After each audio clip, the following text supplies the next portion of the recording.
49 అంటే సంతానం, 49 అంటే సంతోషం. 39 ఆంధ్రప్రదేశ్, తెలంగాణ. సుమన్ టీవీ ప్రేక్షకులందరికీ వరలక్ష్మి వ్రతం శుభాకాంక్షలు.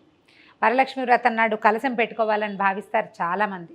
అయితే ఈ కలశానికి అలంకరణ నానా రకాలుగా చేస్తారు. యూట్యూబ్లో కొన్ని వందల రకాలు దొరుకుతాయి. అయితే మన సంప్రదాయం, తెలుగువారి సంప్రదాయం ఏంటంటే ఒక రవికెల బట్టని త్రికోణంగా మడిచి ఇలా కొబ్బరికాయ మీద కూర్చోబెడతాం. అయితే ఈ కూర్చోబెట్టేది మన కొబ్బరికాయ పెద్దదైతే కొంచెం పెద్ద రకం మడత, చిన్నదైతే చిన్న మడత. ఎలా మడత పెట్టుకోవాలో, ఏ రకంగా సింపుల్గా కొబ్బరికాయ మీద ఈ వస్త్రాన్ని కూర్చోబెట్టాలో 3 రకాలుగా చేసి చూపించాను. చూసి మీకు అవసరాన్ని బట్టి, అవకాశాన్ని బట్టి ఉపయోగించుకోండి.